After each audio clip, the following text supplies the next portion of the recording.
people born in that era, like the 20th century writing in general, they were born in an era where like colonialism was in full swing, the world wars were happening, there was a lot of churn happening in the world in terms of ideologies. Like this was the era which saw the rise of communism and then also the fall of communism. So there's a lot that happened in that particular era. And in that era, Viswanatha Satyanarayana is somebody who stood his ground, and he stood by his rootedness as a Bharatiya author. And through his works, he continued to represent that uninterrupted Vedic oral and written lived traditions of the land. Seshendra says that Vishwanatha did to India with Veyi Padagalu what Valmiki did with his Ramayana. He gave us the 20th century version of our culture. Vishwanatha has fulfilled in his generation the mission which Shankara, Vidyaranya and Vivekananda in their generations have done.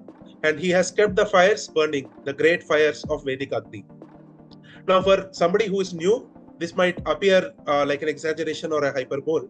But for somebody like me and several others like me who have read through a lot of Vishwanatha's works, this does feel like an apt description and not as an exaggeration. Vishwanatha in this play, he demonstrates an acute awareness of Swa and Para, which means Swa is who I am and Para is who they are. So in his portrayal of Shivaji, there is no clamor to syncretize. It is clearly seen that there is a distinction that this is who I am, this is what my culture is, and this is what is the culture of the ruling elite. So here Shivaji says that I cannot have a truce with Aurangzeb. He is very intent on destroying my dharma and Hindu tradition. It's very funny that for somebody who has so strongly called out the distinction between Swa and Para, there are commentators who are able to see syncretism in Viswanatha Satyanarayana's portrayal, where he's even not ready to admit through the course of his characters that poetry in Urdu is same as poetry in Telugu or Sanskrit. He's clearly drawing this distinction that Telugu and Sanskrit are the language of this land and this culture, and Urdu is not. There's a lot of discussion these days on decolonization and such kind of topics. And even before all these terms were fashionable, there was a lot of discussion by somebody like Viswanatha Satyanarayana here in terms of how a conquered people's culture gets impacted because of the conqueror's culture, and how this whole interface between the conqueror's culture and the conquered people's culture happens, and what are the repercussions of the same.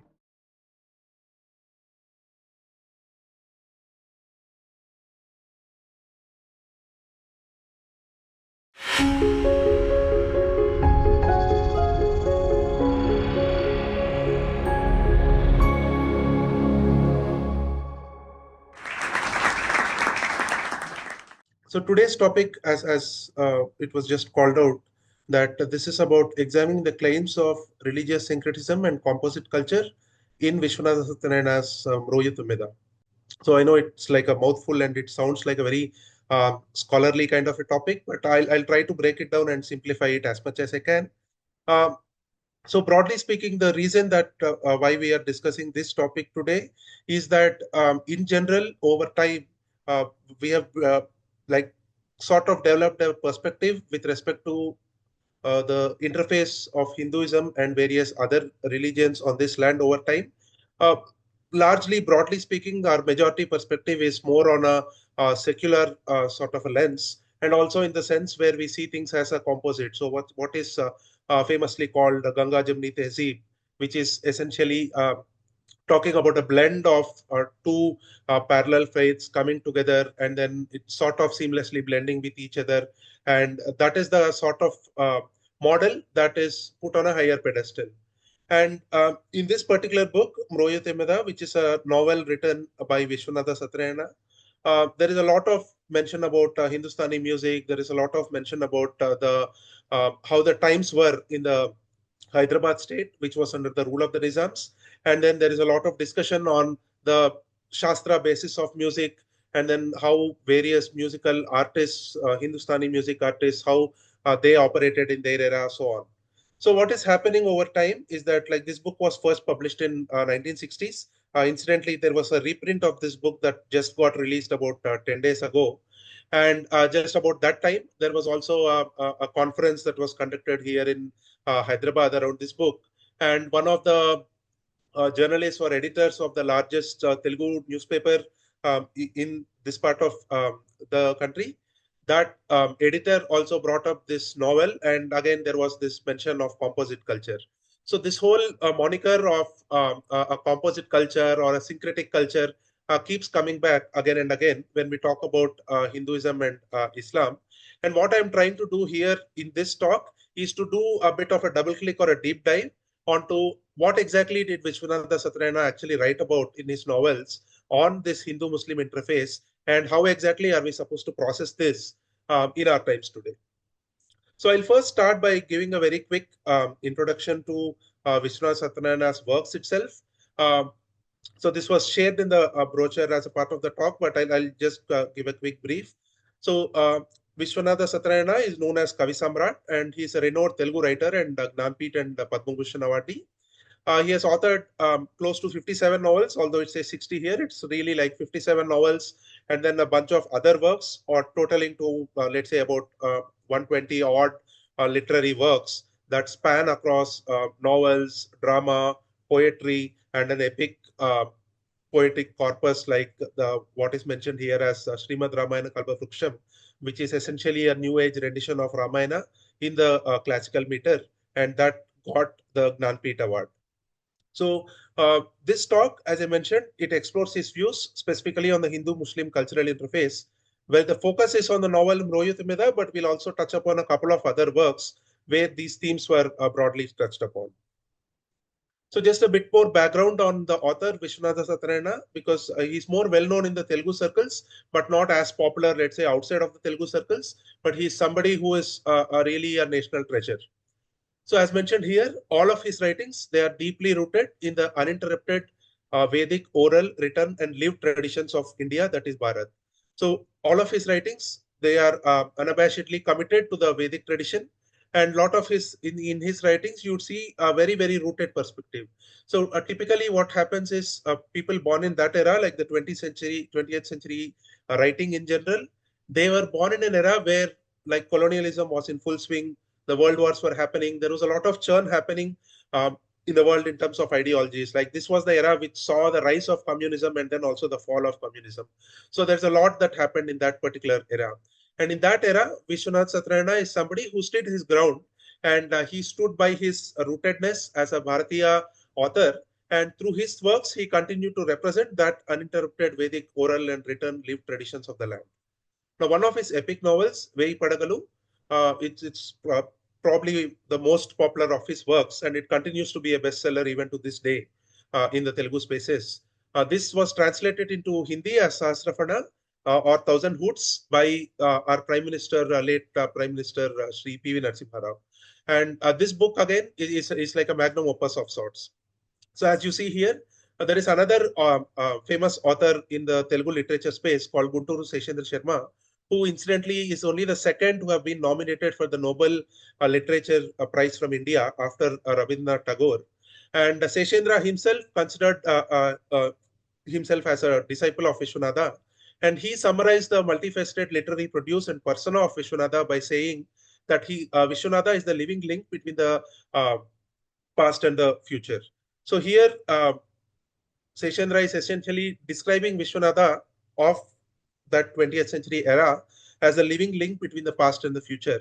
And he also elaborated this again in a specific article that was put up when Viswanatha got the Jnanpith Award, where Seshendra says that Viswanatha did to India with Veyi Padagalu what Valmiki did with his Ramayana.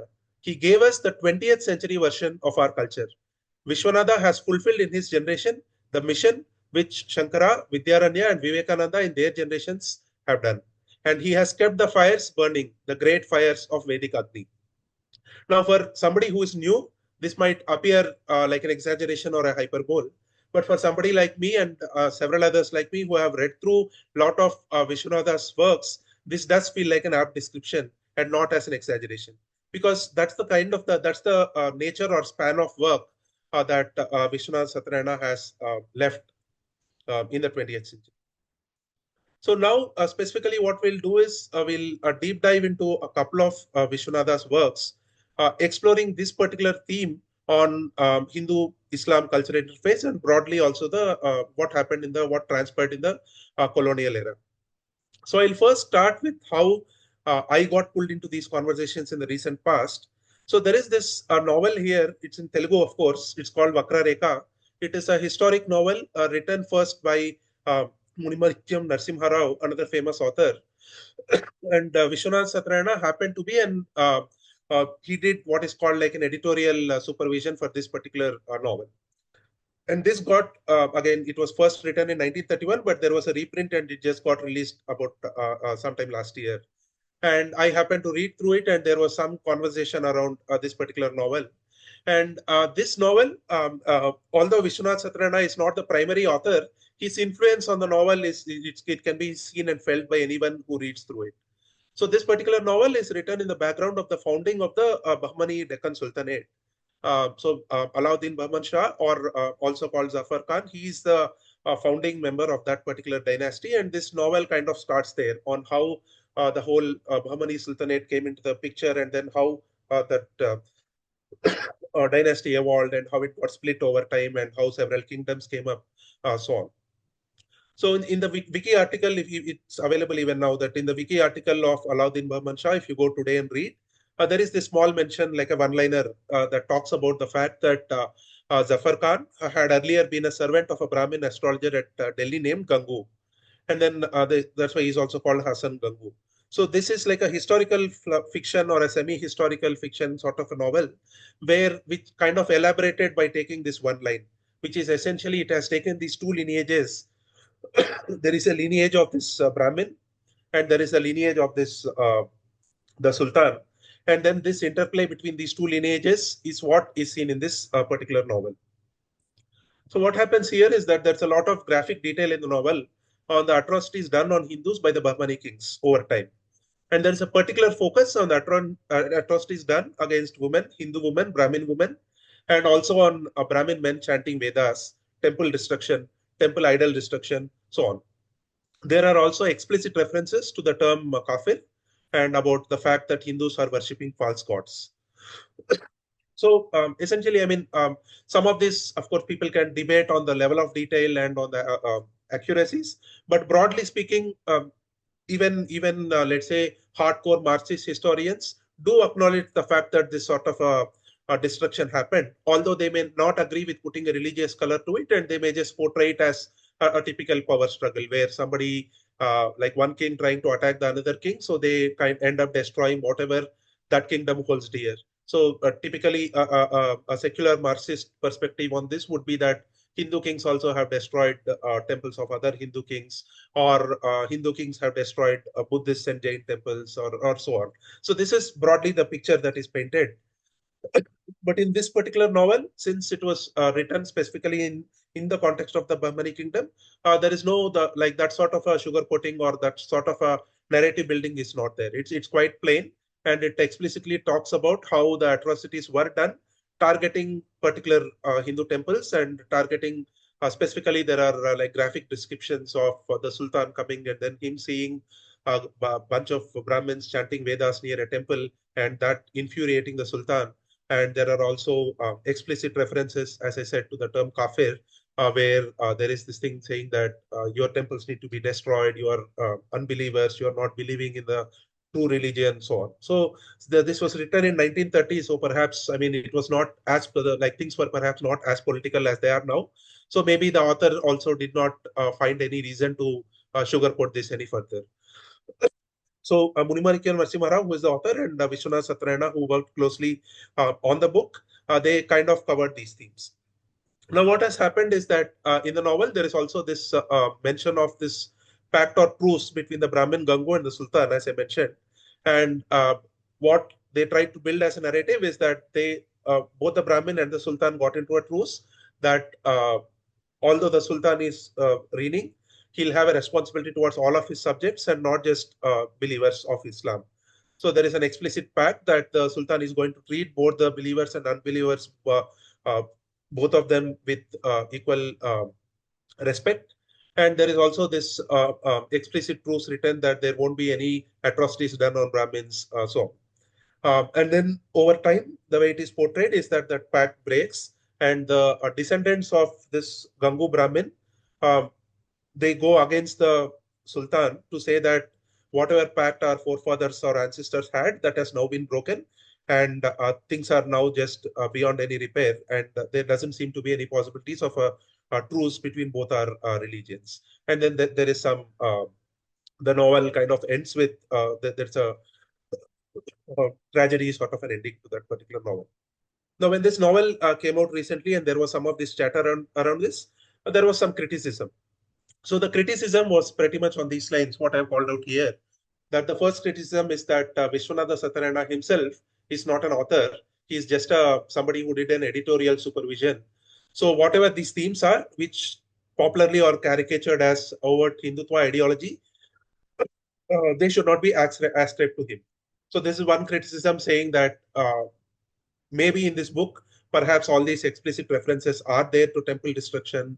Perhaps there are references indeed to idol destruction, to killing of Hindus, and raping of Hindu women, and all of this. So all of these graphic descriptions might be present, but this sort of a thinking should not be ascribed to Vishwanatha.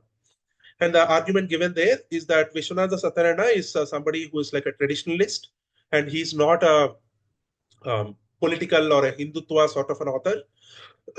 This type of an anti-Islam rhetoric may perhaps be found in books of Savarkar and incidentally even of Ambedkar, because they are essentially political leaders, and they were building a narrative of a certain kind. Perhaps it can belong there. But Viswanatha Satyanarayana himself is a traditionalist, and traditionalists cannot or should not pander to such divisive Hindu majoritarian tendencies. So this is a broad criticism which says that this whole, whatever narrative has been built is Hindutva, which is like the bad guys. And traditionalists are the good guys, and they are not supposed to do these divisive Hindu majoritarian tactics. This is a criticism that some of the people within the Telugu literature spaces, writers and scholars, who shared it across, saying that while all of this content may have been there in this novel, it is not correct to bring Viswanatha Satyanarayana into this narrative. So that's one. And then that's where the other work, which we want to focus more on today, which is called Mroyu Tummeda, comes into the picture, where this novel is now brought up, saying that now look at Mroyu Tummeda. This is where Viswanatha has demonstrated his commitment to the ideal of syncretism between Hinduism and Islam. He sees a composite culture, and this is the real representative of Viswanatha's perspective on Hindu-Muslim interface, and not what is seen in this book called Vakra Rekha. And then there is some more commentary added, saying that Viswanatha doesn't blame Islam for the degeneration in the Hindu culture over the centuries, and he puts the blame on the lack of patronage by the natives, which is Hindus, for their own culture, and on Hindus' own failings and ignorance. So what is being done here essentially is to say that don't blame any of the outside factors, don't create any animosity between both these faiths, and they both have like a syncretic relationship. And Viswanatha Satyanarayana himself is a champion of that sort of a syncretism.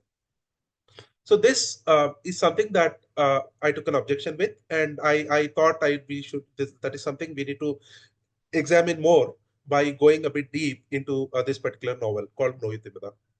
Now, before we jump into Mroyu Tummeda, there's a small detour where there is one more drama or play, a historic drama that Viswanatha Satyanarayana himself wrote. This one is called Roshanara or Chhatrapati Shivaji. This is a drama where the focus is on Roshanara Begum, who's the sister of Aurangzeb, and then Chhatrapati Shivaji, and a lot of dialogue and interactions between them. So this is pretty much a drama that is written to depict the times of that era where Shivaji was ruling, and then there was Aurangzeb's reign also that was happening, and then the interface between both of these. So the reason why I bring this up here is that this is also a good segue into how Viswanatha Satyanarayana actually saw the interface between Hinduism and Islam, and why it is not correct to say that he is a representative of a traditionalism or a traditionalist authors, and traditionalist authors by default have to take the Ganga Jamni Tehzeeb or syncretic Hinduism, syncretism between Hindu and Islam sort of a position. So through this play also, we can clearly see that there was no confusion in Viswanatha Satyanarayana's mind in terms of the interface between both these cultures. So here, as I mentioned, there's a lot of the historical context around this drama is in the times of Aurangzeb and Shivaji. So here, Roshanara says that Hindus are imitative people. They are a conquered race and they don't have any independent thinking. They are just mere followers. So she's talking from the perspective of somebody who is a part of the Islamic ruling elite. And she says that these people are pretty much a conquered race and they don't have any independent view of their own. And that said, she also says that the Jati cannot be destroyed in full. The Hindu Jati cannot be annihilated. And it will keep sprouting new heads every now and then. And she says Shivaji is one such, which means Roshanara is saying that Chhatrapati Shivaji is one such Hindu head that has sprouted up to stand for the Hindu Jati. And Shivaji, through the course of this play, he also says very explicitly that Bharata Desha shall never become a Turushka Desha. Turushka is what we use in Telugu for Turkish invaders. Essentially, it is trying to say that India will not become a Islamic country. And then Shivaji, through in the novel, is described as a Haindava Rajaneta, which means Hindu Raja, leader of the Hindu Raja. He's also called as a Avatara Purusha. So here in this drama, it can be clearly seen, in the it's almost as explicit as it can get, that there is pretty much no trace of this whole syncretic relationship that is seen here, and it's quite explicitly stated that this notion of Bharata Desha and this notion of a Turushka Desha are two separate things. And Shivaji himself, he described it as a Haindava Rajaneta or an Avatara Purusha. Now, Vishwanatha in this play, he demonstrates an acute awareness of Swa and Para, which means Swa is who I am and Para is who they are. So, in his portrayal of Shivaji, there is no clamor to syncretize. It is clearly seen that there is a distinction that this is who I am, this is what my culture is, and this is what is the culture of the ruling elite. So here Shivaji says that I cannot have a truce with Aurangzeb. He is very intent on destroying my dharma and Hindu tradition. So very clearly there is a distinction drawn that I cannot have truce with anybody and everybody, and I stand for particular aspects of my culture, and Aurangzeb's interests are against this. So there is a lot of references in this play to invasions by Mughals, to Ghaznis and Lodis, and there's also explicit references to Durga Bhavani and Hindu Raja. So it's very clear. I mean, the focus in this drama is on the character of Shivaji and then what he stood for. So there is no confusion nowhere in the portrayal of Viswanatha Satyanarayana in terms of how he saw this relation between Hindu and Islam. So this whole idea that just because he was somebody who was not political, who was not necessarily a Hindutva sort of a scholar, and who was somebody who was strongly rooted in tradition, that doesn't automatically mean that he needs to have a clamor to syncretize both these religions or both these faiths. So it is very clear that Vishwanatha has an acute awareness of what is Swa and what is Para. Now, coming to this novel in picture, which is the Mroyu Tummeda, which is where we want to focus more today, because that is the one that is really used as a representative of this whole Hindu-Muslim syncretic culture that Vishwanatha has depicted. Now, this Mroyu Tummeda is essentially what it means is like a humming bee. Tummeda is like a bee that hums, and in this novel, it is used more as a metaphor. So there are several interconnected themes in this novel. There's this whole focus on the notion of sacred and art, sacred music and sacred art. There is a lot of discussion around the Shastra basis for music. The artist is portrayed as a sadhaka. There is a lot of discussion on Hindustani music, how it evolved, like various those gharanas that are there in Hindustani music, how Hindustani artists conducted their lives, and how the whole cultural scene was vibrant in that era, so on. And there's a lot of talk also on the Nizam rule influence in the Hyderabad state. So these are all like interconnected themes. And although there's like a lot of deep discussion in the novel on Sangeeta Shastra or music, the sacred basis for music as a Shastra, uh, that's not something that we are going to focus on today. Because incidentally, that is also not something that seems to be used in terms of knowledge politics in general today. Because as I said, this novel somehow is used to portray Vishwanatha as a champion of syncretic culture, of synthesis between Hinduism and Islam, and of some kind of a composite sort of a thing where it is very difficult to distinguish what is Hindu and what is Islam anymore, and things sort of seamlessly blend together. So that is the image for which this novel is being used in knowledge politics in general. And that is the claims that I want to examine more today. So my focus really today will not be on the Shastra aspects of music. And strictly speaking, I'm not somebody who is trained on those lines. And I don't think I'll be the right person to give an exposition on Hindustani music, Carnatic music, and ragas and all of that. Although there is a lot of that content also in this book. That's not something that I'm going to focus on today. My focus today really is on trying to throw some light on how Viswanatha Satyanarayana saw the influence of the Nizam rule on the Hyderabad state and on the people in general, and how this whole cultural interface of the native culture and the culture of the conqueror, that interface, how that played out over centuries on the land, and how to kind of relate to it. So here there's a description of the Telugu Desha or the Telugu country. And again, there's no reference or craving for syncretism. There's a clear distinction of who the people are. So here Viswanatha Satyanarayana says, I've put it in English because there's no translation available for this novel yet. And I've translated it from Telugu to English here. So pardon me for any translation mistakes here, those of you who are listening to it and have read the original. I tried to stay as close as I can to the original, but since I am the one talking, I'll try to kind of explain the import of these lines. So here Vishwanath Satyanarayana says, this is the country of Telugus. So he says, this is the Telugu Desha. This is the land of Telugus. And the residents here are of Telugu Jati. And this country, he says, has been in the reign of Islam for close to 400 to 500 years. Literacy on this land means being literate in Urdu. Nevertheless, everyone speaks Telugu, even if they mix some Urdu in it.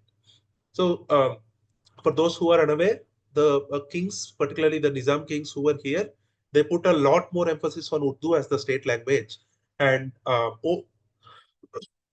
in fact, if you look at the history in the early 20th century, there were associations and meetings and a lot of these people movements, specifically on the topic of language, where the people could not take to it that the language of the land, which is Telugu, was being suppressed and Urdu was given primacy. And there were a lot of movements specifically anchored around that.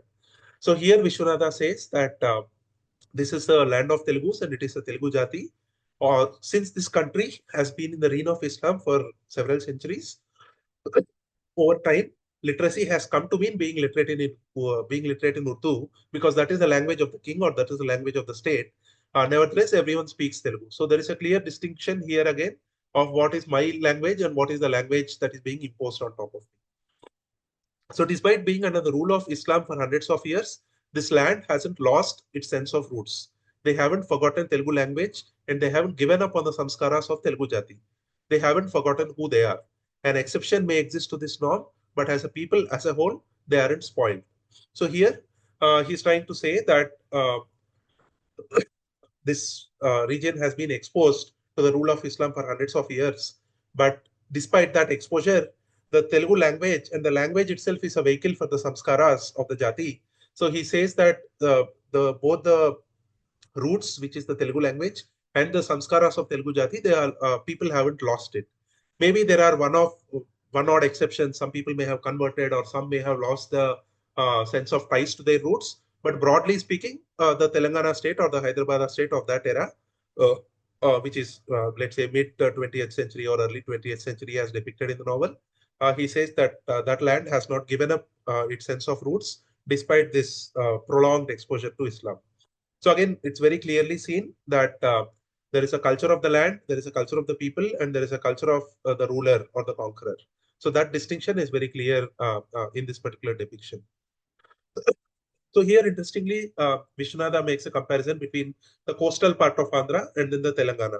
So the coastal part of Andhra, incidentally, had a lot more exposure to the colonial rule as compared to the Telangana part of the combined Telugu states. So here, Vishwanatha tries to draw a relation between the colonial influence and the rule of Nizam. So he says that the people of the Krishna Godavari belt have been under the influence of Englishmen for about 200 years. The amount of despoliation that happened there in 200 years is far, far higher than what transpired here in Telangana in 700 years of Islam rule. So essentially what he's trying to say is that the impact of the colonial rule has been many folds higher on the coastal belt as compared to uh, much more exposure to Islam rule in Telangana. So he says that colonial modernity hit us much harder compared to the Islamic. Now, this particular depiction again is used today by certain commentators to say that this is an example where Viswanatha Satyanarayana is saying colonial modernity is the real thing and Islam did not cause much of a damage to the home culture. But that again is not right because what he's trying to draw is really just a comparison between what is a lesser evil.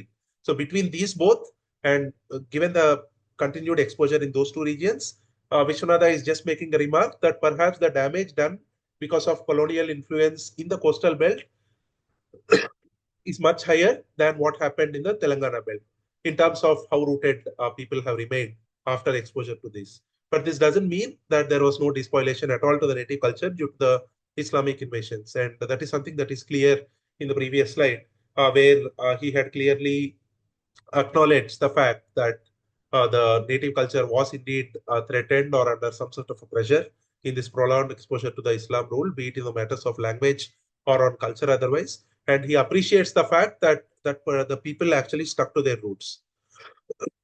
So it's not correct to take this line to say that Vishwanatha Satyanarayana considers colonial modernity alone as a threat to the home culture, and he doesn't consider the Islamic exposure as a threat to the home culture. He does consider both as threats to the home culture, and he does what he's trying to do is just trying to explain the impact of these two different. So that's the only distinction here. Now, in this aspect, again, he makes a lot of pertinent remarks between how the impact of Islam has been on the north versus the south. So he says that the practicing Hinduism or the Achara aspect of Hinduism has suffered a lot in North India due to continuous exposure to invasions, occupation, and several pressures under the reign of Turkish and Islamic kings compared to South India. So he says that in the northern part of India, the Achara part suffered a lot more because the practicing aspects of Hinduism suffered a lot more there due to prolonged exposure. This phenomenon didn't happen at this scale down south, Vishwanatha says. This is because even though there were Tushka invasions, which is Turkish or Islamic invasions on this part of the land as well, several Hindu Rajas like the Vijayanagara Samraja, the Peshwas, the kings from Tanjore and Madurai, they resisted these invasions. And these kingdoms, they continue to nurture and sustain what he says is the Vedamata Sampradaya. Vedamata Sampradaya is essentially the Vedic religion or the Vedic tradition. So he says that down south, there was this rooted resistance. So downwards, let's say from the Maharashtra, Maratha kingdoms, or Vijayanagara, and then to Tanjore, Madurai. These are places where this resistance or like an explicit Hindu rooted resistance was much more prominent. And it is perhaps because of that, he says that the impact of this Islamic rule on acharas is perhaps much more significant in north compared to the south. In south, at least, the impact is shared lesser, and the strength of Hinduism in terms of practicing aspects of Hinduism continue. So here again, there's a clear threat perception that is acknowledged here. He does acknowledge that because of these invasions, so and so damage has happened to practicing Hinduism. He just tries to draw a contrast between the what happened in north and what happened in south. So again, Hindu resistance is very clearly appreciated here. Absolutely no traces are seen or clamor for syncretism is seen here. So as mentioned here, he talks about Vedamata Sampradaya as the root of these kingdoms which resisted, which means that for these kingdoms, the Vedic religion or the Vedic tradition is what was considered as the core or the from what the sense of identity kind of stems. So these kingdoms really fought to protect that.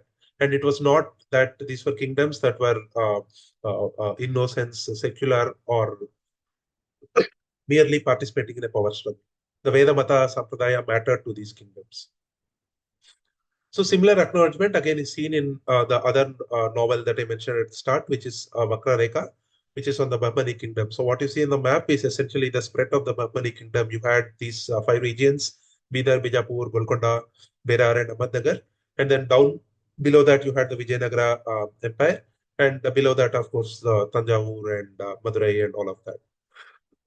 So here also Vishwanatha says, and then of course Munimanikam says that even though Bahmani kingdom got split into 5 splinters, they continued following the civilizational path of Lodis, Khiljis, and Mughals, just as they did in Delhi.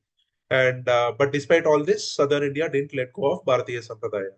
Bahmani sultans could do very little to reduce the strength and influence of Hindu samskaras in the Vijayanagara Empire. The Maharashtra and Vijayanagara kingdoms resisted the Bahmani sultans for a long time. The reign of Islam didn't succeed in converting Hindus en masse, and at best their influence was contained to 10 to 15% of Hindus. This is despite the use of state power and unleashing a reign of terror. So these are remarks made just to clearly call out that there was a lot of pressure that was felt by the Hindus of that era in those regions. There was resistance. They didn't let go of what is Bharatiya Sampradaya. So in their head, there was a clear distinction of who they are and what they stand for, and what the conqueror's culture or the invader's culture stood for. So there was a clear acknowledgement of that. And here, as I mentioned at the start, this novel also has a lot like elaborate, like 50 to 100 pages, perhaps exclusively dedicated to the music traditions of the country.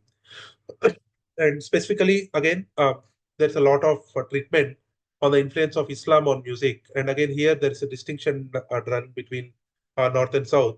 So here, Vishwanatha said that there were several musician families that converted to Islam in northern India. This happened in Bihar as well. And since the families converted to Islam, this conversion had an overt influence on the intergenerational musical traditions as well. So once the family of the musician converts to Islam, the nature of their music or the nature of their compositions also changed over time, and that did carry a distinct flavor of Islamic tradition. So their music carried the distinct influence of Islam. And to this day, you will find many Muslim families amongst musicians.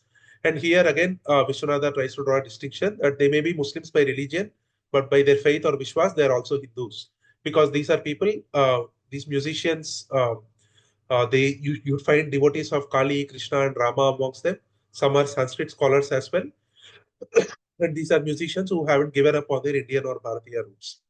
So as an example, I just put up the picture of Bismillah Khan here from the internet. I mean, these are the kind of musicians who you cannot bucket them as belonging to one religion, and these are people who did not lose their Bharatiya or Hindu roots, and they continue to have that connection with Hindu gods and goddesses. So this is the distinction that Vishwanatha tries to draw here. That although these are families that converted, although these are musician families that are specializing and converted to a different faith, but they continue to have this kind of an umbilical cord connection, be it in terms of worshipping Hindu gods or like staying true to their Bharatiya roots. Now, again, interestingly, this depiction is also used by the other side to again portray that this is a traditionalist perspective. This is not anti-Islam. This is not something that is, let's say, escalating tensions between both the religions. So Vishwanath Satyanarayana is actually batting for syncretism here. He's trying to show again that the whole Ganga Jamni Tehzeeb kind of a picture, so on. But I think that's again not the right way to understand this. In fact, Vishwanath Satyanarayana is doing the opposite here by saying that even though the musician's family is a Muslim, but his roots are actually Hindu. So his Vishwanath Satyanarayana is actually trying to emphasize on the strength of the roots and not on this sort of a clamor for some kind of a blend between both the religions. So this thread kind of follows throughout the novel, where there's a lot of discussion on what changed with the influence of Islam on traditional music. And that's a thread that continues strongly throughout the novel. In fact, this protagonist, who is called Tummeda through the course of the novel, the protagonist himself goes through his own art journey of sorts, where he mingles with a lot of these artists. He picks up a lot of these musical traditions, and there is a constant discussion between, is this like the true musical tradition? Is this the true sense of sacred that is represented by Saraswati, or am I doing something else? Is this like an invented tradition, or is this something that is perhaps that is just this is how things are, so on. So there's a lot of dense discussion in terms of this influence of Islam on music, influence of Hinduism on music, and the Shastra basis for music, and all of that. So there are again some very pertinent remarks on the Hyderabad state in this novel. So here he says that this particular land has faced threats for conversion to Islam under the power of the sword. Coercive state power was deployed in the reign of rulers like Tipu Sultan. Many others tried this too, on and off. However, this reduced over time after the Bahmani or the Deccan Sultan broke it to 5 pieces. And this pressure to convert also reduced because of the resistance by the Hindu kings, as I mentioned earlier. And then Viswanatha says that once the English rule or the colonial rule started, barely any state power was available to deploy to convert people to Islam. So eventually, both the Muslim and non-Muslim people in this region, they learn to live together in one society because Islam essentially lost the state power. So again, here, this particular depiction is used to say that look, Viswanatha Satyanarayana is batting for a composite culture. He's batting for a culture where all religions are equal and all of that. Now, of course, there is definitely like a secular sort of a secular nationalist sort of an appeal for that kind of construct. But Viswanatha Satyanarayana is acutely aware of who he is and what Hindu culture stands for. And here he is just acknowledging the journey that the land has been in, that there were invasions, that there were threats, and that some conversions happened by the threat of the sword. And slowly over time, because of the change in state power, some sort of an equilibrium has come into the picture. But that is not to say that the past has to be erased. He continues to acknowledge the past and he continues to acknowledge the roots of the land. So here again, there's a lot of discussion on the influence of the Islamic rule on the language or mother tongue of the people. So even at the start, when I opened the discussion on Mroyu Tummeda, there was a discussion on Telugu Jati and Telugu Bhasha. So here he says that Urdu was made as the state language because the sultans wanted it. It was not because of the subjects or the people demanded it. Muslims in this region, they continue to speak Telugu. So even though Urdu became the state language, and even though the person was a Muslim, they continue to speak Telugu. And Vishwanatha says that many continue to speak Telugu at home. And he says this is a pattern that one sees across all of South India. And he says the Tamil region is a great example of the same. And it will not be incorrect to say that perhaps there are Muslims in Tamil Nadu who may not even know any Urdu. So here he's again trying to draw this distinction of the role of language and the link between language and culture. So Urdu and Sanskrit and Telugu are seen as different representations of culture. So the fact that people clung on to Sanskrit, people clung on to Telugu, despite Urdu being the state language, that is because of that sort of an umbilical cord kind of a connection between language and people, and language and culture, and language and the Hindu religion. So here he emphasizes that Urdu continues to hold sway here only because the kings patronized it. The language thrived under the state sanction and patronage. So again today, when people try to explain this to themselves, there is again this secular sort of a view which tries to say that all languages are equal and all languages should be treated as a part of the linguistic diversity of this land. And they are the typical secular nationalist or secular Marxist sort of commentary on this topic. They try to make everything appear as native and everything appear to be as equally important and equally relevant to the culture of the land. But here, somebody like Viswanatha is clearly distinguishing that there is the patronage for Urdu is only because the kings or the ruling elite wanted it, and the language of the people was never this, and the language of the people was Telugu in this particular region. So here again, there's a lot of discussion on this whole aspect of conversion and colonialism or the conqueror's religion. So Vishwanatha also talks about how the native language and native religion of people in Africa and Americas, they faced an extinction because of colonial invasions, and how peoples of those lands were converted to Christianity by force. And in some cases, they were also told that their old faith needs to be discarded, and this new faith, that is Christianity, is a path to their moksha and salvation. And here Vishwanatha says that certain Muslims also have done the same on this particular land or Telangana during that particular era. And he says that religion and conversion is weaponized to consolidate state power under the garb of the new faith. So he says ultimately that all of this boils down to power politics, and people do this because they want their faith to hold power over the conquered people, and that is why there is an explicit attempt to eliminate or downplay the role of the conquered people's faith and kind of impose the ruling elite's faith on the rest of the land. So here again, there's a lot of discussion these days on decolonization and such kind of topics.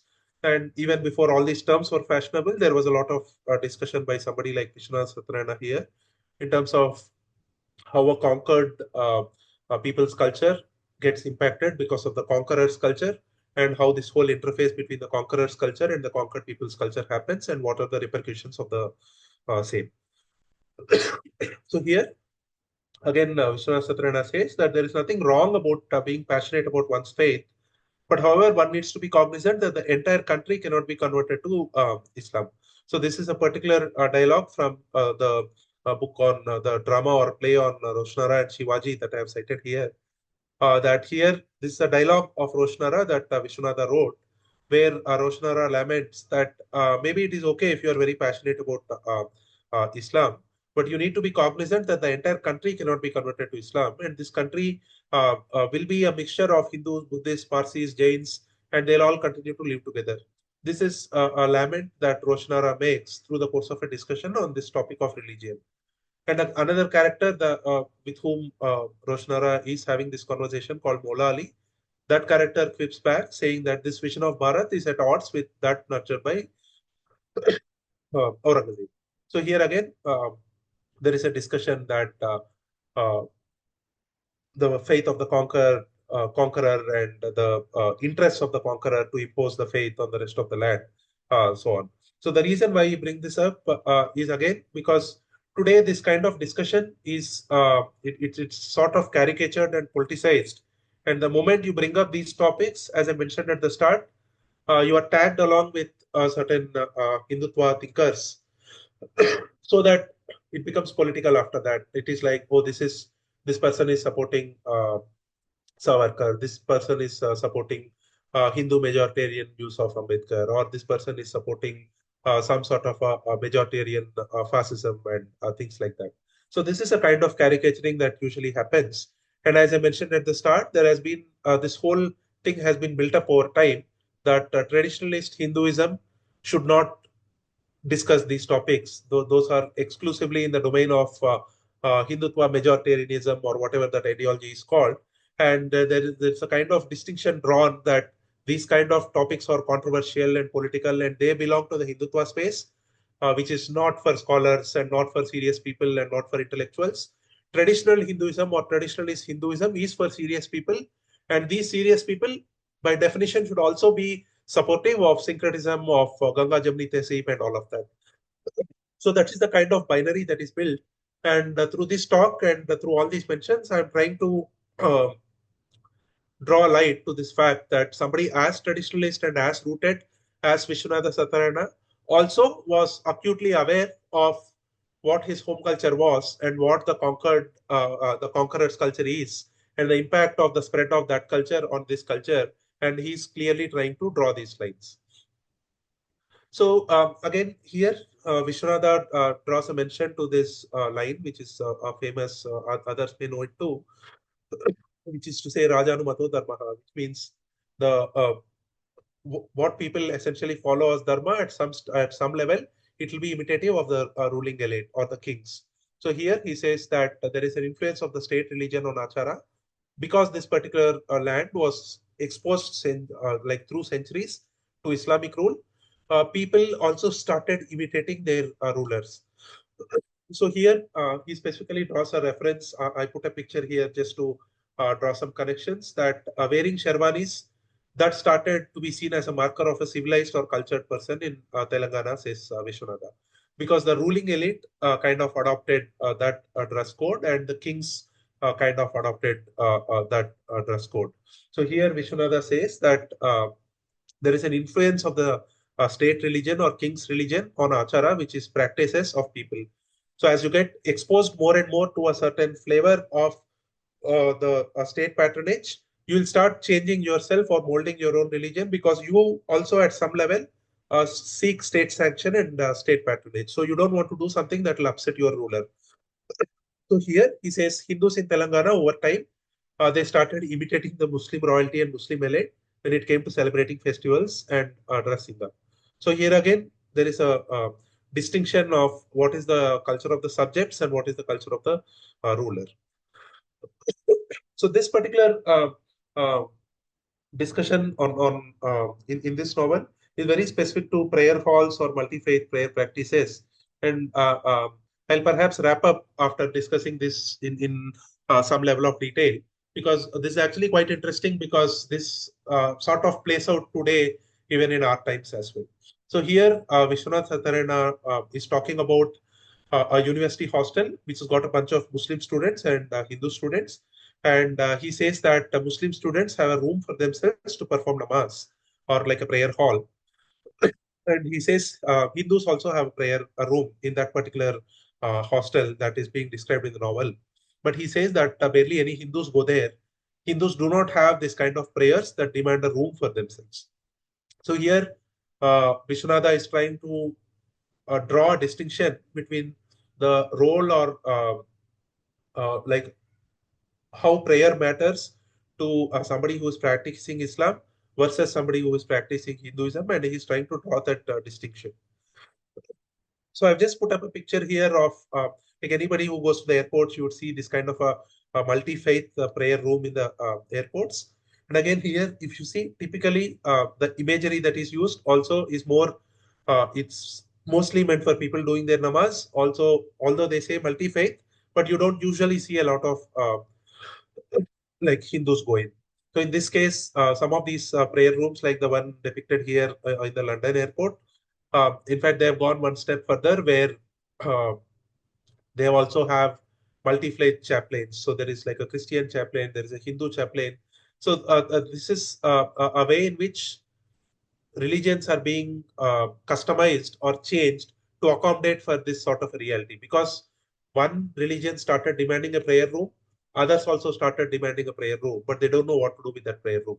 So here, Vishwanatha is trying to draw this distinction that Muslims go there, they perform namaz, but Hindus don't seem to frequent that often, because that sort of a prayer construct is not there in Hinduism. So here, just to double click on this particular aspect, what Vishwanatha does is that he tries to draw this distinction of various forms of worship that Hindus follows. So he says that, let's say you're somebody who belongs to the Brahmin lineage, you may have your own acharas and you may wish to do the Sandhya Vandanam ritual. Some others may do a Devata Archana ritual. Some others may be doing like a mantra chanting or a mantra upasana sort of a ritual. Some people may say, I don't do all this, I just visit temples. Some others may say, today is Saturday, so I'll do fasting. Or today is what is called an Ekabhukta, that I'll do only one meal on this particular day. Some others may follow another ritual saying, today is Ekadashi, I'll do so and so. And some others will have their own niyamas that define their acharas or practices, that this is a Shubha Karma, this is an Ashubha Karma, and this is how I should conduct myself when this particular event happens, so on. Some people, some Hindus may also indulge in bhajans, and some may indulge in an intense study of Bharata and Bhagavata. So the average Hindu's conception of religion is very diverse, and it may not fit into a prayer room template. So here, what Vishwanatha is trying to draw is that this is how perhaps our regular practice was, and then you suddenly start seeing people of a different faith who have their own sort of practices, their own prayer rooms, and their own worship practices, and then Hindus now sort of need to play out, and they might end up molding their religion uh, to mimic, or there's some sort of an imitation that happens here, because now you try to design a prayer room for your own religion, while a prayer room perhaps doesn't even belong to your religion.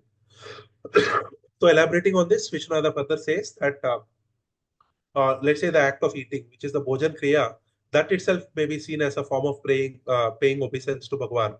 A Hindu may pray to his gods before consumption of foods. Anna, or the food, that itself may be seen as a swarupa or form of Bhagwan.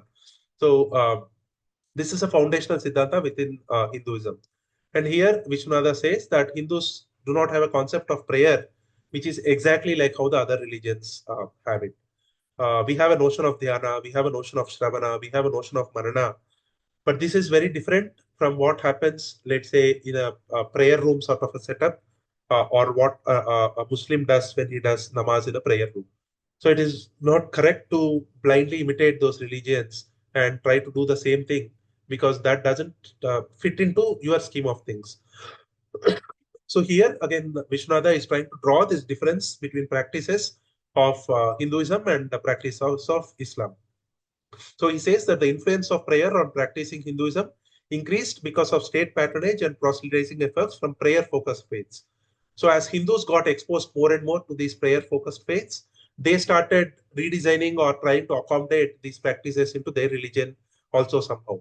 And Hindus started imitating prayer practices under the influence of these faiths. This is a remark Vishwanatha makes in the context of the Mroyu Tummeda novel.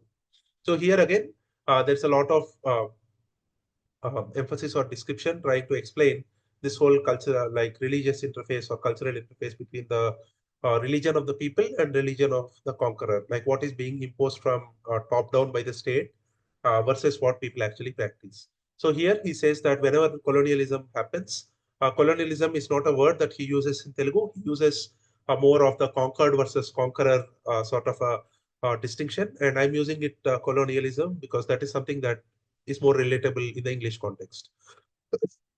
So whenever colonialism happens, Vishwanatha says that the colonizer's religion will have an outside influence over the colonized people. So you have the colonized people and you have the colonizer's religion.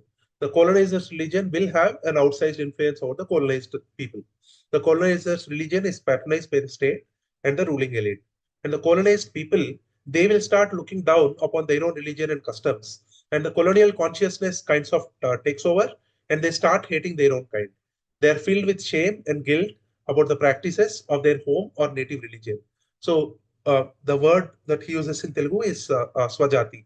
So Swajati is the jati that I belong to, or the broader unit that I belong to. So in this case, let's say I belong to the Hindu jati. And as my Hindu jati gets colonized, I start developing this feeling of an inferiority complex, or I start looking down upon my own religion, my own customs. And this colonial consciousness filled with inferiority complex on my own home faith, that sort of takes over. And here he says, Viswanatha Satyanarayana uses this word called Jati Lakshana. So when he says Jati Lakshana, that is essentially the nature or defining quality of that particular jati. In this context, a jati can be understood as a race. So here, this Lakshana of the jati is formed by a combined influence of various factors. So you have your paramparas, you have your acharas, you have various beliefs or vishwasas, you have various traditions or sampradayas, and a combination of all this kind of defines your jati lakshana. So here Vishwanatha says that in these times where you are conquered by another faith, or an elite, or a particular royalty that doesn't subscribe to your faith, there is a conflict. So there is your jati lakshana, and there is a constant friction or strife between the contemporary lived reality and your jati lakshana. So here he says that the individuals then they need to digest and imbibe their jati lakshana and aim to live their life per those tenets. So there is a constant friction. So you have to fight it out, but you need to be acutely aware of who you are and what your jati lakshana is. So here again, he says that it will all be good if perhaps this whole notion of live and let live is taken seriously, and proselytizing fury, which is this whole idea to convert the faith of the conquered people. If perhaps this didn't play out, then things would have been a lot better. So here he says that there is no upside in giving up one's own Swajati Sampradaya and taking to a Parajati Sampradaya if one looks at it from the perspective of long endless cycles of time or kala. Let's say like somebody converts now, and then in their lifetime, they perhaps take to a foreign faith. And after that, maybe their generation may become atheists, or they may go back to the previous faith, or they may do something else altogether. So in this kind of a long time frames, if you look at hundreds and thousands of years of time frames, it just doesn't make sense for people to give up their lineages. So here, Vishwanatha tries to emphasize that you should not give up your Swajati Sampradaya and take to a Parajati Sampradaya thinking you are doing something great. He says this whole switch is inconsequential if you look at the like the long duration of human time or endless cycles of Janma that continue to happen. So here again, he's trying to emphasize on who are you, like your sense of identity, what does it come from? And he tries to emphasize a lot on this idea of Jati Lakshana. So here he says that some people convert, of course, and there is a tendency among those who convert that they want to destroy their own kind. So these are people who are not happy with the fact that they have given up on their Swajati Parampara. They also want to ensure that everybody around them also gives up, and then everybody kind of converts. So Vishwanatha strongly criticizes this attitude, that this whole idea that I have converted to an alien faith and I want to make sure everyone around me also gives up on their home culture, that needs to be contested. So again, here it is very important to understand this, because he is acutely aware of who he is and what is the alien faith. So he is not trying to bat for some sort of a blending or some sort of a syncretic sort of a construct here. He is very clearly saying that you should not give up on your faith, and even if you do, you should not be obsessed about converting everybody around you into that new faith. So he says that there is also this constant resistance from the colonized people against the colonizers' culture, and this resistance can take multiple forms. And here again, he kind of connects to what we just discussed on the prayer room phenomenon that happened, that a sort of an inferiority complex grows over time in the colonized people. And along with it, Vishwanatha says that a sense of disbelief in the strength of one's own tradition also grows. So people start to feel that maybe I got conquered because my religion is weak. Maybe I should take some of the principles or some of the uh, traditions from this conqueror's faith and try to change my own religion. So he says that there is an attempt by the colonized or conquered people to mold their own home faith on the lines of the conquered people's faith. So here again, like he's acutely aware of this interface that is happening, that there is a conqueror's faith, there is a conquered people's faith, or there is a colonizer's faith, and there is a colonized people's faith. And he also acknowledged this whole inferiority complex that stems in, this sense of insecurity that stems in the moment that you are conquered, and how that plays out. So this is very important, because this whole distinction between Swa and Para is what essentially any sense of traditionalism comes down to. And Viswanatha Satyanarayana himself is acutely aware of it. And he's not trying to say that it doesn't matter what culture it is and all cultures are the same and they can all blend in. He's not doing that. He's clearly saying that there is your Swajati Parampara or Swajati Lakshana, there is a Parajati culture and Parajati Lakshana. So that distinction is quite clear throughout the novel. So here, Vishwanatha says that the Hindu Jati has been facing twin invasions by Islam and Europe for several centuries, and there were multiple response strategies that were crafted to mold itself in the lines of the conqueror's religions. So again, this is some sort of a response strategy, because now that you got conquered, what do you have to do? So that is where he refers to some response strategies here, where he says that a lot of Hindus during this period, they started a renewed sort of an orientation towards Buddhism. Although formal conversion to Buddhism didn't happen, it's mostly the Buddhist outlook that sort of took over a lot of Hindus, where Buddhism is traditionally seen from a darshanic standpoint. It is seen as a pinnacle of a Nastika Darshana. And there are these particular strands within Buddhism, like Shunyavada. These philosophies, Viswanatha Satyanarayana says, a lot of people started taking to these as a some sort of a coping or a response strategy to these invasions that have happened over the centuries. And of course, in the 20th century, there were all these new reform movements that came up, and some took to Brahma Samaj, some took to Arya Samaj, so on. And here, being a traditionalist, Viswanatha Satyanarayana emphasizes that you have this thing called a Sanatana Matamu or Sanatana Dharma. There is this notion of a Varnashrama Dharma, and Varnashrama Dharma itself is very central, or over the years or over the centuries, it became very central to practicing Sanatana Matam. And here he says that uh, they, just because there are differences in the Varnashrama Dharma as a construct, it doesn't aim to eliminate differences. It kind of celebrates or formalizes differences. And there he says that it is not that Sanatana Matam or Sanatana Dharma alone has differences. Differences galore everywhere. And that's where he says that even if you look at, we started the discussion today by talking about the Bahmani kingdom and Sultanate and all of that. So even there, Vishwanatha says that even amongst various Islamic royal dynasties, there is this whole notion of differences in descent. There is like a pure Arab sort of a descent that is seen in one way, and there are other lineages within Islam. There is a gradation there as well. So he says that while Varnashrama Dharma gets a lot of abuse because of the way that it didn't aim to eliminate differences, he says that differences are kind of a constant, whichever religion you go to.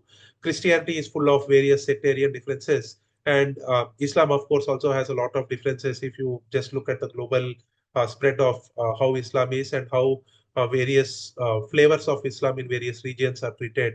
And of course, there are sectarian differences in Islam as well. So here, Vishwanatha tries to emphasize that there is no religion or society without distinctions and differences. And through this part of the novel, again, because he's trying to deal with this whole response strategy of the conquered people on the conquerors' religions, he tries to draw this narrative that there are reactionary tendencies that came up in the Arya Samaj because there was a lot of encounter that was happening with Islam in the 20th century India. So here he specifically refers to particular strands of Arya Samaj that were very prominent in the Hyderabad state in the Telangana region.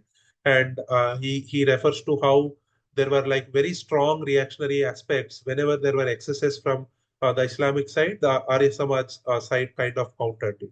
So here he says that Arya Samaj perhaps molded itself a lot based on these reactionary tendencies to Islam. So he talks about multiple response strategies here. So there is like the Brahmo Samaj kind of a variant. There is Arya Samaj sort of a variant. There are some who have taken to philosophies like Shunyavada of Buddhism. All of these, Vishwanatha says, need to be seen in the context of this whole interface that is happening between Islam and Christianity. So I'll try to wrap this up in another 5 to 10 minutes by double clicking a bit more on the impact of education system specifically on Hinduism in this particular region. So here again, like some of these people who try to portray Viswanatha Satyanarayana as some sort of a traditionalist, pacifist sort of a mold, they try to say that Viswanatha Satyanarayana has not criticized the influence of Islam on education. His criticism was only about English education. He didn't have any criticism on, let's say, Urdu education. But here in this part of the novel, it's very clear that he's very acutely aware of this whole friction between the state religion being something else and the people's religion being something else. So he says that this land has become what he says, what he calls as a Turakadesham, which means essentially a land of the Turks or a land of Islam. And the education also has become Turakachadu. Turakachadu is Telugu for Turaka education, which means an education that is molded on the basis of Turkish culture or Islam culture. So he says that proficiency in Sanskrit and Telugu is waning, and Urdu is getting a lot more prominence because that is what has the state sanction. He talks about that. And then specifically, there is a discussion between some characters within that region. So there are people of different jatis. There is somebody from jatis or castes in this context. So there is somebody from the Velama caste, and there is somebody from a Reddy caste. There is somebody from a Brahmin caste. All these people are discussing with each other. And here, again, Vishwanatha says that this particular in the context of this particular novel, the Velamas seem to be like a cultured lot. He says that these are the protectors of tradition. And when he says protectors of tradition, what does that actually mean? He refers to that particular Velama character or a character of that particular caste. And he says that that particular character from childhood has been trained in Mahabharata, trained in Srimad Bhagavatam, trained in Rukmini Kalyanam, Gajendra Moksham, Prahlada Charitra Parayana, so on. So proficiency in all this is seen as a marker of a cultured man or high culture, as per the depiction that Viswanatha Satyanarayana is trying to draw. So it is again here that he talks about the influence of education system. That if you have a rooted traditional education system, that will perhaps emphasize on all of these. It will emphasize on Mahabharata, it will emphasize on Bhagavata, it will emphasize on Gajendra Moksham, Rukmini Kalyanam and all of this. But if the state religion is something else, if the state interest is, let's say, in promoting another language, then it is impossible to get all this. So if the state is exclusively promoting Urdu, then you are not going to get this kind of a rooted sort of an exposure to Bharata and Bhagavata, because those works are not essentially Urdu works. So there is also a very interesting parenting related discussion between a Brahmin couple in this particular novel. So this is so the protagonist Tummeda is actually overhearing this conversation between a Brahmin husband and wife, and they are lamenting the fact that their child. So the male person in the Brahmin family, he is lamenting the fact that his son is growing too far away from the roots because of the influence of Urdu and Islamic culture in general. And the female, which is the wife, she tries to say that, but then this is what has the state sanction. This is what has the elite sanction. If your son needs to be popular, rich, and if he has to roam around in those elite circles, then perhaps he has to mimic Islam. He has to take to Islam. He cannot continue to be a traditional Brahmin and expect state patronage and elite patronage from the society of that era. So here again there is a discussion that the Brahmin father, he says that the child needs to grow up as per Swasampradaya and not as per Parasampradaya. So here he's trying to say that Swasampradaya in this case is a Brahmin lineage. You need to bring him up as a Brahmin, not as a Muslim. So he has grown up as a Turaka or a Muslim and not as a Brahmin. He may have been a Brahmin by Janma or by birth, but he has ended up as a Musalman by Vritti. That is what the father is saying about his son. He says that his son is dressing up as a Muslim. His friends are Muslims. He speaks Urdu. He is 18-year-old, but he hasn't had Upanayan ceremony done. So again, there is a lot of elaborate discussion on Swajati and Parajati here. What does it mean to be a Brahmin and what does it mean to be a Musalman, and how those both are at odds with each other. And again, there's a lot of emphasis done that why is this happening? This is happening because state patronage and elite patronage is for Urdu and Islam culture. So everybody is essentially people are mimicking or imitating whatever gets them patronage. So here again, there's a difference drawn between being a Kavi or poet in Sanskrit or Telugu versus being a poet in Urdu. So the mother kind of argues here that the son is still a poet. He's very good in shairis. He's an expert in Urdu poetry. And why is the father not appreciative of the fact? And then the father kind of comes back saying, I want my son to be an expert in poetry in Sanskrit and Telugu and not Urdu, because his Swajati is a jati that is rooted in Sanskrit and Telugu, and it is not a jati that is rooted in Urdu.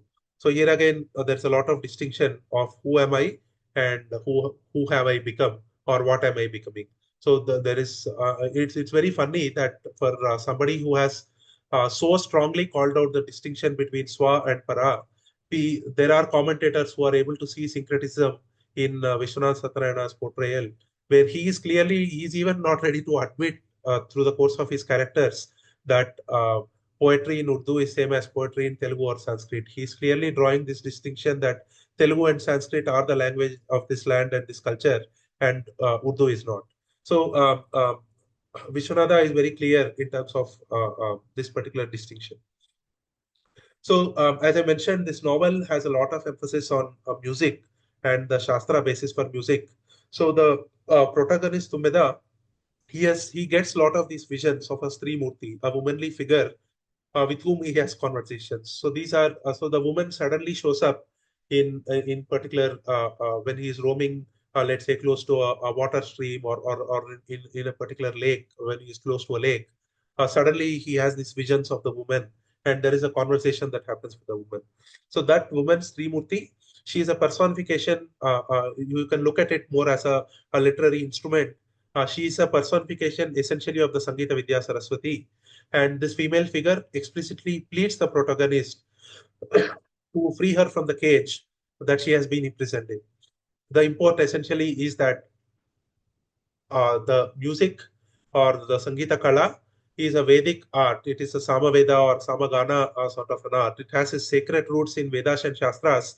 And the appeal being made through the woman is to say that free me from this influence of Islam so that I can flourish again in my original avatar. So there is a reference to Samagana, there is a reference to Samaveda, there is an explicit appeal for rejuvenation and resurrection of the music back to its original form by relying on Shastra, Abhyasa, and Sadhana.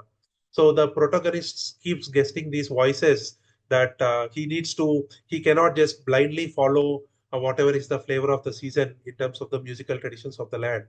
He needs to focus more on the foundations of the traditions. And for those foundations, he gets these appeals, or he gets these visions that he has to go back to Shastra Abhyasa, he has to go back to Vedic roots, he has to go back to the Hindu roots, and he has to focus on sadhana of deities and all of that. So there is a clarion call given to reconstruct the art of music once again on the foundations of Vedas and Shastras. So again, this is very interesting that there is an exceptionally high emphasis put on this particular aspect.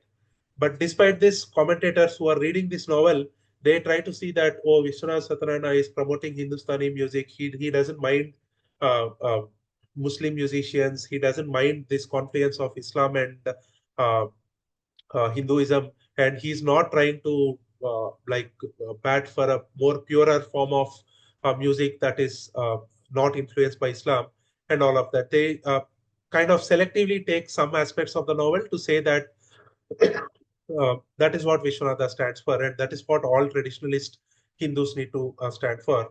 But if one reads this novel thoroughly, and if one really takes an impartial or an objective view on this, it is very clear that Viswanatha Satyanarayana is not batting for any sort of syncretism here.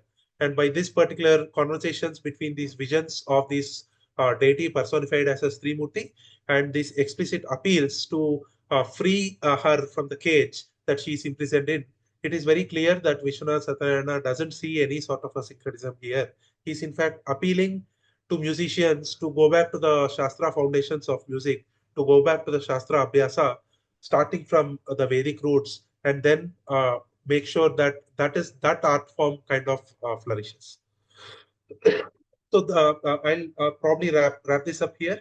So just to conclude, Vishwanath Satyanarayana demonstrates an acute self-awareness of Swa and Para in his portrayal of Hindu-Islam relation in this novel, Mroyu Tummeda. And it is incorrect to read syncretism in his writings. Vishwanatha doesn't demonstrate any traces of what I am calling Sankarya Vyamoha, which means essentially there is no interest in trying to intermix both the faiths and create this Ganga Jamni Tehzeeb sort of a culture. Vishwanath Satyanarayana is acutely aware that what is Hindu culture, what is Islamic culture, what is Islam influence on music trying to do, and how did the Hindu tradition look at music otherwise, and what are the sacred roots of music and all of that. So in this novel, as I try to emphasize through the course of this talk, there is a lot of emphasis on the influence of the state's religion and the conflict between state religion and people's religion and all of that. So there's absolutely no trace of syncretism anywhere. And just because somebody is a traditionalist, it doesn't mean that they need to bat for this sort of a syncretic culture. It is all right if somebody doesn't take, let's say, something a very political or a very Hindu majoritarian fascist sort of a position as it is caricatured by leftists. But that doesn't also mean that somebody just has to, I mean, you need not lose a sense of who you are. So here, through this novel, Viswanatha Satyanarayana has demonstrated this notion of what is Swa and what is Para. So there is no clamor or adulation for composite culture in his portrayal of Hindu society. He continues to emphasize the Hindu-ness of the people and of the society. And an attempt is also made here to say that traditionalist Hindus need to adopt this sort of a detachment, or what I'm calling as a do nothing, nirliptata sort of an attitude. Essentially, you can look at it as some sort of a Gandhian pacifism sort of a redux, where people try to see that we should not get into all of these political discussions, and traditionalist Hindus should be more pacifist. They should have a nirliptata sort of an attitude. They shouldn't get into all of these. They should not take any explicit positions on these matters. And these are matters that Hindus should essentially avoid. Don't confront any religion. Don't get into all this, and don't worry too much about this religious interface. Just bat for a sort of blended syncretic culture, and that is a pacifist position that you need to take. So this also needs to be contested, and Vishwanatha's writing cannot be misconstrued to say that he advocates such attitudes. Vishwanatha's writing is quite clear, and he's emphasizing very clearly on what is Swa and what is Para. So Hindus of the current era we have a lot to learn with respect to this self-awareness on who we are and what our culture is. And the Gita Vakya applies not just to your own sense of Swadharma, it also applies broadly to this interface between Hinduism and the colonial era Christianity and Islam both. So when this Vakya says Swadharme Nidhanam Shreya Paradharmo Bhayavaha, which is to say it is better to perform one's natural duty, although it may be tinged with faults, than to perform another's prescribed duty, although perfectly. So it is preferable to try in the discharge of one's duty than follow the duty of another or the path of another, which is fraught with danger.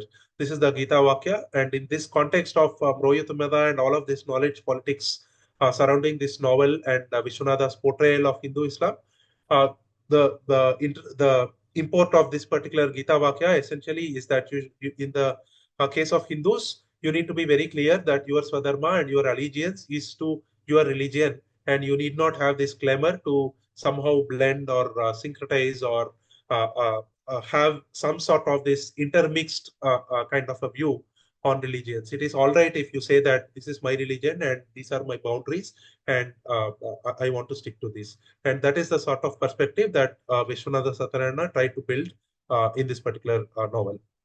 So I know it was a bit of a heavy topic, and it is also very different from the kind of topics that usually we have in this sort of an Indic spaces. But this is important because it kind of shows a traditionalist view on one's own tradition and how one needs to understand the interface between Islam and the interface between colonial Christianity and Hindu culture.